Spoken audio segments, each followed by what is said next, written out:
تو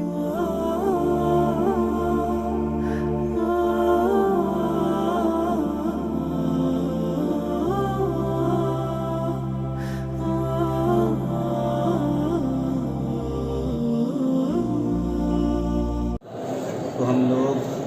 اذان کا معنی اور مؤذن کی صفات کو پڑھ رہے تھے۔ آج ہم لوگ اذان دینے کے طریقے کو جانیں گے کہ مؤذن کس طریقے سے اذان دیں گے یا مؤذن کو کس طریقے سے اذان دینا ہے۔ وہی کہہ رہے ہیں کہ دیکھیں وَيَتَرَسَّلُ فِي الْأَذَانِ وَيَحْضُرُ الْإِقَامَةَ، کہ مؤذن جب اذان دے گا تو ٹھہر ٹھہر کر اذان دے گا اور اقامت کو جلدی کہے گا، جلدی کے ساتھ اقامت کہے گا، جیسا کہ یعنی ابو داؤد کی حدیث ہے، نبی کریم صلی اللہ علیہ وسلم نے کہا یا بلال اذا اذنت فترسل واذا اقمت فاحضر، یعنی جب اذان دو تو ٹھہر ٹھہر کر اذان دو اور جب اقامت کہو تو جلدی سے اقامت کہو۔ اذان دینے کے لیے آواز کو بلند کرنا ہوتا ہے، اور آواز کو بلند کرنے کے لیے ٹھہر ٹھہر کر دینا ضروری ہے، یعنی جلد بازی کے ساتھ اگر اذان دیجیے گا تو آواز بلند نہیں کر پائیے گا۔ تو اذان کے اندر آواز کو بلند کرنا ہوتا ہے، دور تک پہنچانا ہوتا ہے، اس لیے بھی ضروری ہے کہ ٹھہر ٹھہر کر دے گا تو آواز کو بلند کر پائے گا، اور جلدی دے گا تو بلند نہیں کر پائے گا۔ اور اذان کا مقصد بھی یہی ہے کہ آواز کو دور تک پہنچایا جائے، دور سے دور جتنا ہو سکے پہنچایا جائے۔ اور اقامت کا وہ مقصد نہیں ہے، اقامت کا مقصد ہے جو حاضرین ہیں انہیں خبر دینا ہے کہ بھائی اب نماز کھڑی ہو رہی ہے، آپ آ جائیے، جماعت میں کھڑے ہو جائیے، جماعت میں شامل ہو جائے، صرف انہی لوگوں کو خبر دینا ہوتا ہے۔ تو اس وجہ سے بھی گویا کہ ٹھہر ٹھہر کر دیں گے، کیونکہ آواز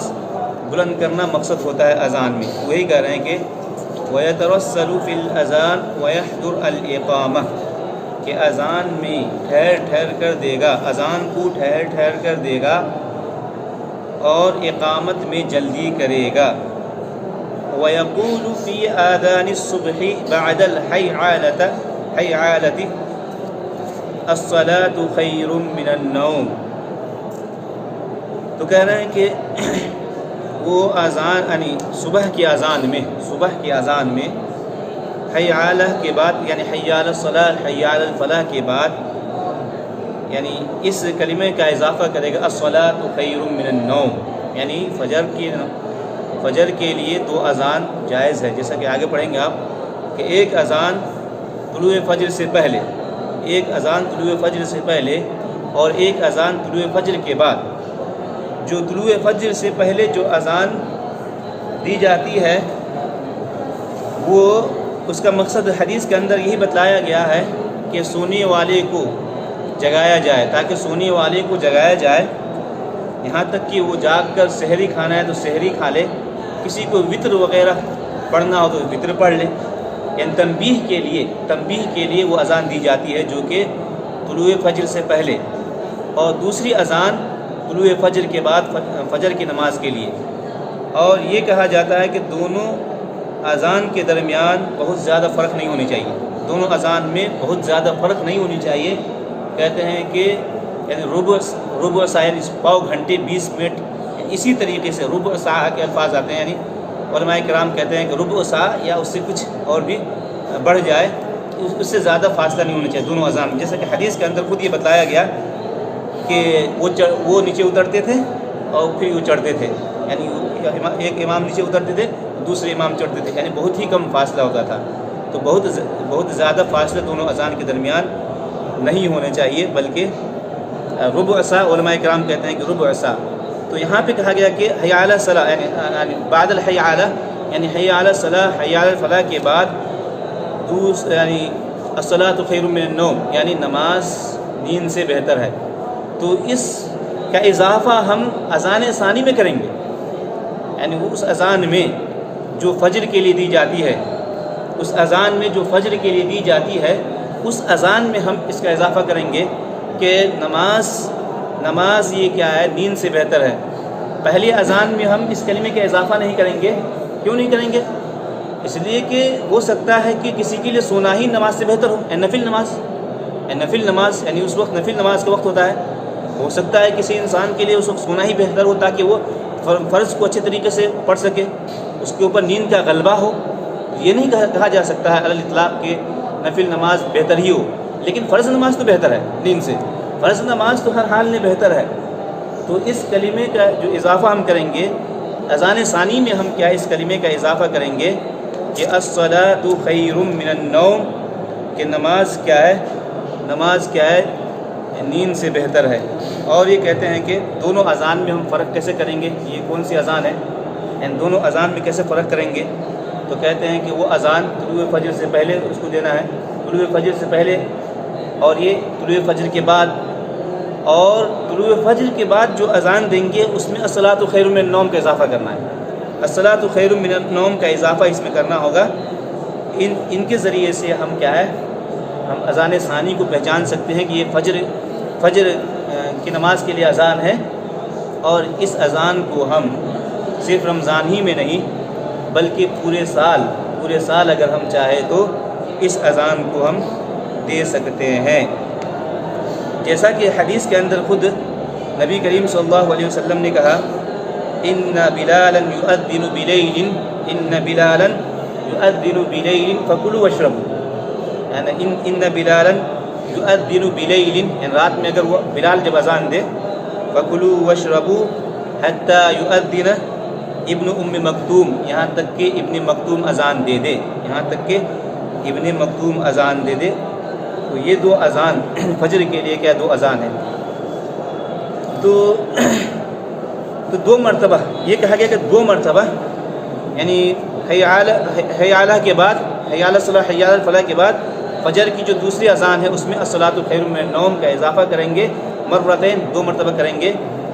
اور اس کے بعد کہہ رہے ہیں کہ ولا یؤذن قبل الوقت الا لها، یعنی کسی بھی اذان کو ہم وقت سے پہلے نہیں دے سکتے ہیں، چاہے وہ ظہر عصر کے پانچوں وقت میں کوئی بھی اذان ہو وقت سے پہلے نہیں دے سکتے ہیں، الا لها، سوائے فجر کے۔ فجر میں دو اذان ہیں، ایک اذان کو طلوع فجر سے پہلے، جیسے ان بلال یؤذن بلیل فکلوا واشربوا حتی یؤذن ابن ام مکتوم، تو اسی نماز کے لیے وقت سے پہلے، کیونکہ وقت سے پہلے یعنی کتنا وقت، ربع سا 20 منٹ 25 منٹ جو بھی ہو، لیکن بہت زیادہ فاصلہ نہیں ہونی چاہیے دونوں اذان کے درمیان، بہت زیادہ فاصلہ نہیں ہونا چاہیے، اتنا ربع سا یا اس کے قریب کچھ فاصلہ ہونا چاہیے۔ تو کہہ رہے ہیں کہ کسی بھی وقت میں وقت سے پہلے اذان نہیں دے سکتے سوائے فجر کے۔ فجر میں دو اذان جائز ہے، ثابت ہے۔ اسی طریقے سے اس سے ملتا جلتا مسئلہ یہ بھی ہے کہ جمعہ کی نماز میں دو اذان دی جاتی ہے، جمعہ کی نماز میں دو اذان دی جاتی ہے، کیا وہ اذان جو پہلی اذان ہوتی ہے وہ ثابت ہے کیا؟ یعنی عثمان رضی اللہ، یعنی نبی کریم صلی اللہ علیہ وسلم کے زمانے میں وہ اذان کا وجود نہیں تھا، اسی طرح ابو بکر کے زمانے میں اس کا وجود نہیں تھا، عمر رضی اللہ تعالیٰ عنہ کے زمانے میں اس کا وجود نہیں پایا گیا، عثمان رضی اللہ تعالیٰ عنہ نے اس کو ایجاد کیا، عثمان رضی اللہ تعالیٰ عنہ نے اس کو حکمت کے تحت اس کو ایجاد کیا، علت کے تحت اس کو ایجاد کیا، کہ جب عثمان رضی اللہ تعالیٰ عنہ نے دیکھا کہ زیادہ لوگ کیا ہے، بہت زیادہ ہونے لگ گئے ہیں، بہت زیادہ لوگ ہیں اور مسجد سے دور تک لوگ اب بسنے لگ گئے ہیں، تو وہاں تک انہیں متنبہ کیا جائے، انہیں یہ خبر دی جائے کہ آج جمعے کا دن ہے، تیار ہو جائیے، جمعہ کا وقت قریب ہے۔ اس مقصد کے تحت اس اذان کو انہوں نے ایجاد کیا، تو اس کو ہم بدعت وغیرہ سے تعبیر نہیں کر سکتے ہیں، کیونکہ یہ خلفائے راشدین میں سے یہ آتے ہیں، اور نبی کریم صلی اللہ علیہ وسلم کی یہ حدیث ہے، علیکم بسنتی وسنت الخلفاء الراشدین، یعنی اس حدیث کی وجہ سے ہم یہ نہیں کہہ سکتے ہیں کہ یہ اذان بدعت ہے۔ تو بہرحال اس میں بھی یہ بھی نہیں کہ یہ متفق علیہ مسئلہ بن گیا، یعنی اذان کا مسئلہ متفق علیہ، سارے لوگوں نے اس کو مان لیا، کسی نے انکار نہیں کیا۔ اس کے انکار کرنے والے لوگ بھی ہیں، ابن عمر رضی اللہ تعالیٰ عنہ، ابن عمر نے اس اذان کا انکار کیا، اور تابعین سے سفیان ثوری وہ بھی اس اذان کا انکار کرتے، اس اذان کو کیا ہے وہ نہیں مانتے، لیکن جمہور علماء اس اذان کو کیا مانتے ہیں۔ جمہور علماء کی رائے ہے کہ یہ اذان کیا ہے صحیح ہے، لیکن کچھ علماء کہتے ہیں کہ عثمان رضی اللہ تعالیٰ عنہ نے جس مقصد کے ساتھ اس اذان کا ایجاد کیا، اگر وہی مقصد آج بھی پائے جائے تو اس اذان کا استعمال کر یہ اذان دیا جا سکتا ہے، ایک اذان اول اذان ثانی، یعنی اس اذان کو ہم دے سکتے ہیں جس مقصد کے لیے انہوں نے ایجاد کیا، وہی مقصد اگر آج بھی پائی جائے تو اس اذان کو دے سکتے ہیں۔ لیکن علماء کرام نے یہ بھی کہا ہے کہ جو آدمی، چونکہ یہ خلفائے راشدین کا عمل ہے، تو جو آدمی عثمان رضی اللہ تعالیٰ عنہ کی اذان کو اپنانا چاہے یا عمل کرنا چاہے تو وہ آدمی اس کو شریعت، مستقل شریعت نہ سمجھے کہ ایک شریعت ہے، بلکہ یہ ایک صحابی کا اجتہاد ہے۔ یہ سمجھے کہ ایک صحابی کا اجتہاد ہے، یہ سمجھے کہ یہ ایک صحابی کا اجتہاد ہے، اور اگر عثمان رضی اللہ تعالیٰ عنہ کی اذان کا عمل کرنا چاہے تو کہتے ہیں یہاں پر اذانین، دونوں اذان کے درمیان وقفہ ہونا چاہیے۔ فجر میں وقفہ نہیں، یہاں پہ وقفہ ہونا چاہیے، یعنی کچھ وقفہ ہونا چاہیے، نصف ساعہ اس طرح سے کچھ وقفہ ہونا چاہیے، اتنا وقفہ ہو کہ لوگ کیا تیار ہو کر آ سکے، جو مقصد ہے کہ تیار ہو کر خبر دے تو وہ جائے نہا دھو کر کے آ جائے، اتنا وقفہ ہونا چاہیے۔ اور اس اذان کو زوال سے پہلے دینا ہوگا، اس اذان کو زوال سے پہلے، یعنی جو پہلی اذان ہے اس کو زوال سے پہلے دیں گے، اور دوسری اذان زوال کے بعد جب ممبر پر خطیب بیٹھ جائیں گے اس وقت دیا جائے گا۔ تو بہرحال اس کو ہم بدعت نہیں کر سکتے کیونکہ یہ خلفائے راشدین کا عمل ہے۔ تو بہرحال کہہ رہے ہیں کہ ولا یؤذن قبل الاوقات الا لها، یعنی کسی بھی نماز کے اوقات میں سے کسی بھی وقت میں ہم وقت سے پہلے اذان نہیں دے سکتے ہیں، الا لها مطلب فجر کی نماز میں، فجر کی نماز میں، کیونکہ دو اذان ہے، جیسا کہ نبی کریم صلی اللہ علیہ وسلم کا قول ہے ان بلالا یؤذن بلیل فکلوا واشربوا حتى یؤذن ابن ام مکتوم، کہ بلال اگر اذان دے تو تم لوگ کھاؤ پیو یہاں تک کہ ابن مکتوم اذان دے دو تو تم لوگ کیا کھانا پینا چھوڑ دو۔ یہ دو اذان کا تصور وہاں پہ ہے۔ اور ایک دوسرا مسئلہ یہاں پہ پھر بیان کر رہے ہیں کہ وَيُسْتَحَبْ لِمَنْ سَمِعَ الْمُؤَذِّنَ أَنْ يَقُولَ كَمَا يَقُولُ لِقَوْلِ رسول اللہ صلی اللہ علیہ وسلم اذا سمعتم النداء فقولوا مثل ما يقول۔ یہ بھی مستحب عمل ہے کہ جو مؤذن کو سنے، مؤذن کی اذان کو سنے یا اذان کو جو سنے وہ اسی طریقے سے کہے جس طریقے سے مؤذن صاحب کہتے ہیں۔ مؤذن صاحب جو کہتے ہیں اسی الفاظ کو ہم بھی دہرائیں گے، یعنی جواب دیں گے، جیسا کہ حدیث ہے کہ لقول رسول اللہ صلی اللہ علیہ وسلم، کہ نبی کریم صلی اللہ علیہ وسلم کا ارشاد ہے اذا سمعتم النداء، یعنی جب تم اذان کو سنو تو اسی طریقے سے کہو جس طریقے سے وہ کہتا ہے۔ تو کیا مؤذن جس طریقے سے کہیں گے اسی طریقے سے کہنا ہے؟ تو مؤذن جس طریقے سے کہیں گے اسی طریقے سے کہنا ہے، سوائے حی علی الصلاۃ حی علی الفلاح، حی علی الصلاۃ اور حی علی الفلاح میں اسی طریقے سے کہنا نہیں ہے، بلکہ حی علی الصلاۃ اور حی علی الفلاح کا جواب یہ ہوگا لا حول ولا قوۃ الا باللہ، لا حول ولا قوۃ الا باللہ کہنا ہے۔ اور بعض لوگوں نے اس اذان کے ساتھ اقامت کو بھی جوڑ دیا ہے، یعنی ایک حدیث ہے جس میں ہے کہ بین الاذانین صلاۃ، 3 مرتبہ نبی کریم صلی اللہ علیہ وسلم نے کہا کہ دونوں اذان کے درمیان نماز ہے، یعنی تیسری مرتبہ آپ نے کہا لمن شاء، یعنی جو چاہتا ہے نفل پڑھنا چاہتا ہے تو نفل پڑھے دونوں اذان کے درمیان، یعنی اقامت کو بھی تعبیر کی گئی ہے، اقامت کو بھی تعبیر کی گئی اذانی سے، یعنی بین الاذانین صلاۃ، بین الاذانین صلاۃ۔ تو کچھ لوگ کہتے ہیں کہ یہ بھی اذان ہی ہے، اس لیے یہاں پہ بھی اسی طریقے سے کہیں گے۔ اقامت بھی گویا کہ اقامت میں بھی متابعہ ضروری ہے، اقامت میں بھی متابعہ، یعنی جس طریقے سے مؤذن صاحب اقامت کہیں گے اسی طریقے سے کہنا ہے، لیکن یہ ثابت نہیں ہے، یعنی جو حدیث ہے ابو داؤد وغیرہ کی حدیث ہے ضعیف ہے،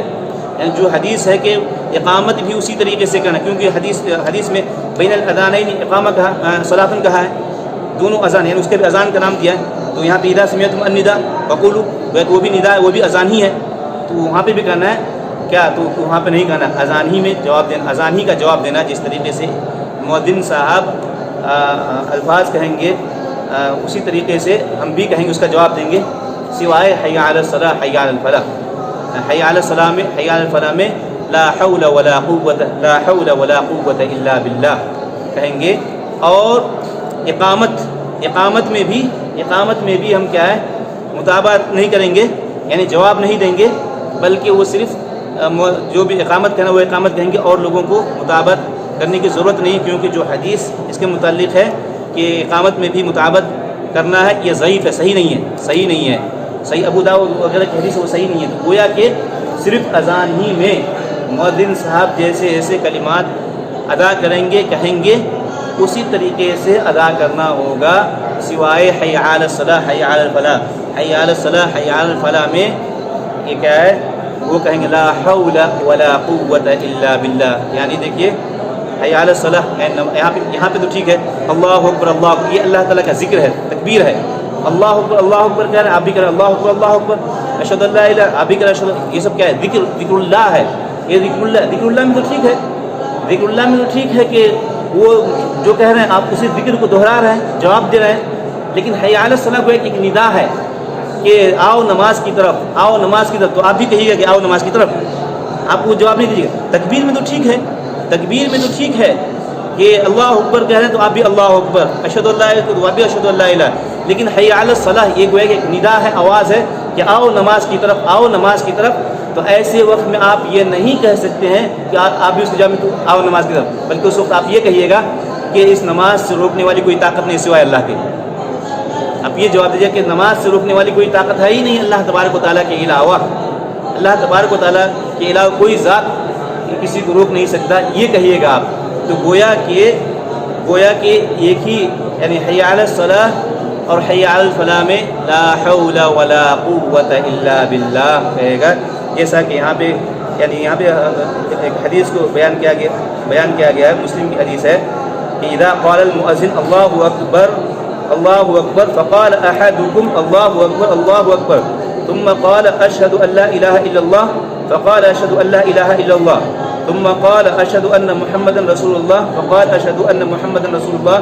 ثم قال حي على الصلاه فقال لا حول ولا قوه الا بالله ثم قال حي على الفلاح فقال لا حول ولا قوه الا بالله ثم قال الله اكبر الله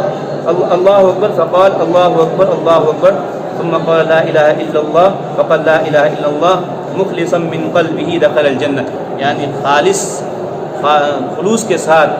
صدق دل کے، صدق نیت کے ساتھ اگر کوئی کہے گا، یہ جواب دے گا، مؤذن کا جواب دے گا، تو ایسے انسان کیا جنت میں داخل ہو جائے، ایسے انسان کیا جنت میں داخل ہو جائے گا۔ تو یہیں پہ رکھتے ہیں آج، یہیں پہ ختم کرتے ہیں، آج باب بھی ختم ہے۔